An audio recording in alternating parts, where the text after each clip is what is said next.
Welcome back to the Diamond Breakfast Show, and it's time for us to get into the business segment, and we are looking at the Auditor General's report. And in studio with us is Mr. Mutsenge Zulu, who is the Economics Association of Zambia Secretary General. I don't know, I heard something. I was Mutisunge. I beg your pardon. My apologies, Mr. Zulu. Yeah, thank you so much for joining us this morning. Okay.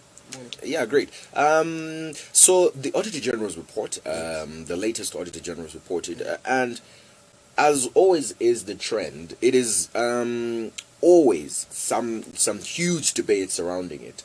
But then I want to get this from you. Okay. What is your reaction to government's action on civil servants that are usually cited in the Auditor General's report? Okay, maybe just to give a bit of insight and background, right? So year in, year out, yes, it's true. People have always said, look, we see an Auditor General report that comes out with grave irregularities, misappropriation, misapplication, non-deliverable of goods and services. And look, the painful thing is it's taxpayers' money that is involved. So I think our view on government's action on, say, civil servants that are say perpetrators of the same is that, look, if you look at 2018, which is this year, I think the action has been rather a little different from previously, because this time we've seen that there's been a crackdown. The whip has cracked on in a few cases of those that have been cited having been involved in either misappropriation. I think just recently, was it yesterday that there was a team of accountants that were dismissed.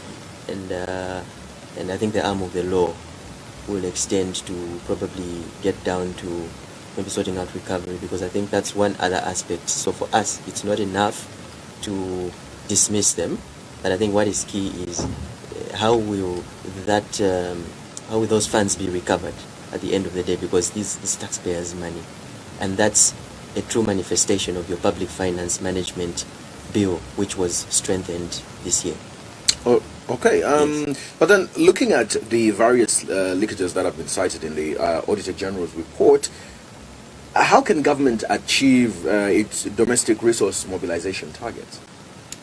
Because there's quite a number of leakages that have been cited. I understand. I think the most important thing is the starting point is, maybe let me just give a bit of background where this public finance management bill issue and the strengthening started from. So in 2015, there was an IMF report that cited that Zambia's legal framework for public finance management was rather weak, outdated, and was too fragmented. So this necessitated the revision of a number of bills, of which the public finance management bill was one of them, which had gaps. And then you also had other bills that go hand in hand with it, like, for example, they suggested a planning budgeting bill that stipulates how you're supposed to plan, because, you know, when anything to do with resources has to be planned. Yes.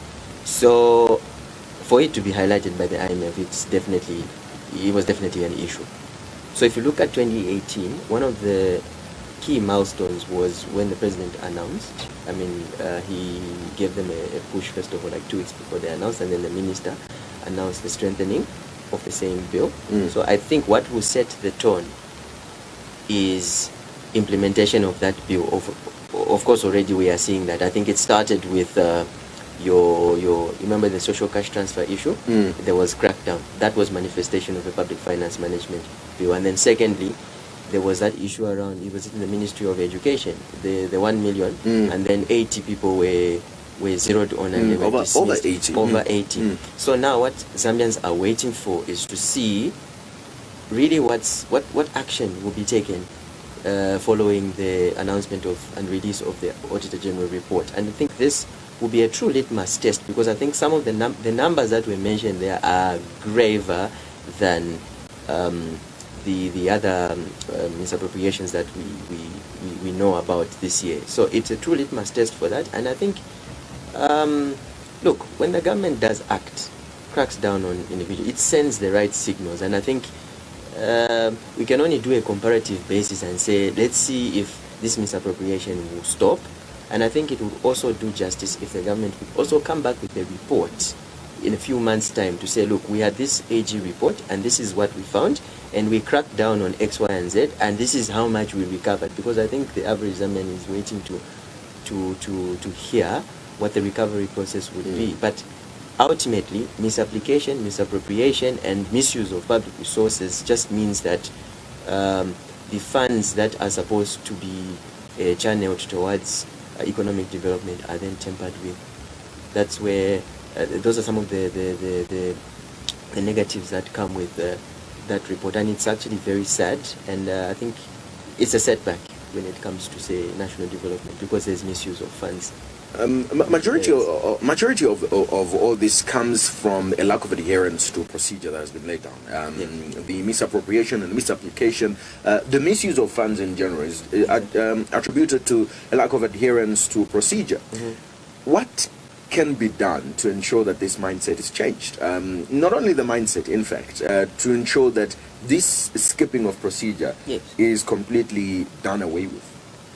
Okay, I think first of all, you'll understand that the public sector is wide, right? It's very, very big. And then if I take you to, say, School of Business 101, you'll find that sometimes when an entity expands too much, control becomes very difficult. So you would want a more effective and fragmented approach to say maybe specific units should be audited and so that they can, just to boost that accountability rather than have to wait for an overall auditor general report. Because look, this auditor general report is even referring to a period which is last year, and we are in October. So if you have a more fragmented, say, approach where key units can be audited just to ensure that that sanity is there, that would be a very, very good starting point. And just frequent updates.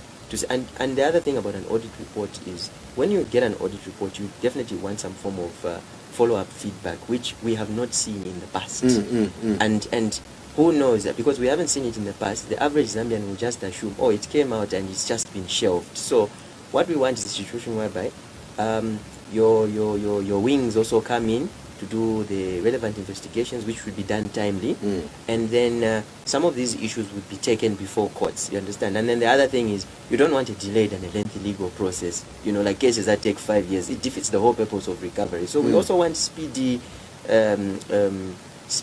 legal processes, so that those that are brought to book will either get justice, proven guilty or not guilty, but at the end of the day, we want recovery, because those are public resources. And at a time like this, during austerity, you cannot continue having misapplication, misappropriation, and such misuse. I think it defeats the whole purpose.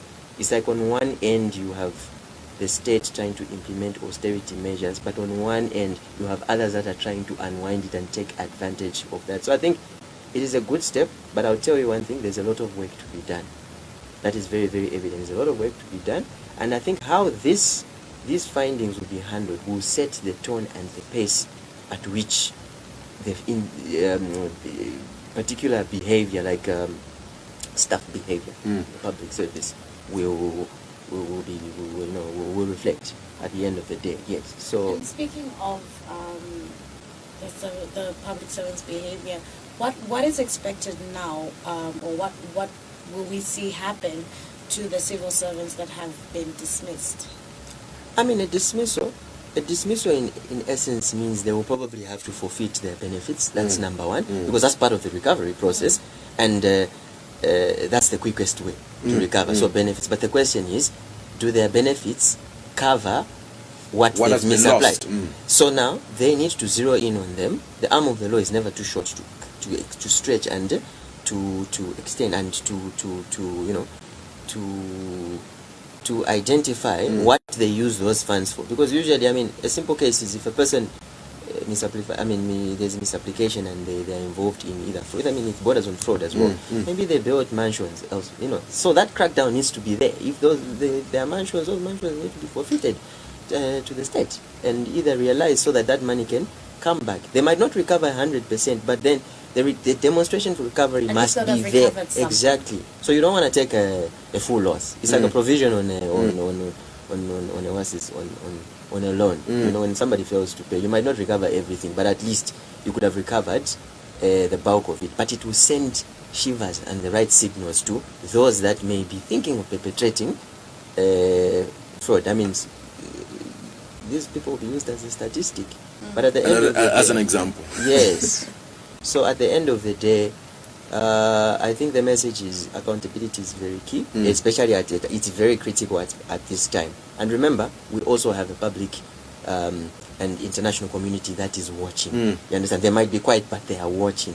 So how we handle these issues will also impact perception. So if we are going to rebuild our perception to show that Zambia is a country that upholds accountability, it's going to come from how these reports will be taken. I know there are some improvements in certain areas, but then there's still work to be done. You can talk about improvements, but then I think the misapplication then overshadows even the improvements that are in certain lines of the report itself. All right, thank you so much for coming through this morning, Mutisunge Zulu, from the Economics Association of Zambia, speaking to us about the Auditor General's report, the latest Auditor General's report. Thank you so much. We're going to take a break, and Bobby is joining us for sports. We're taking a look at what has been happening in terms of sports yesterday. Malama is quite excited at the fact that her losing team, Arsenal, has been winning, and they managed to get themselves a win against Leicester City. Will help her bask in the joy.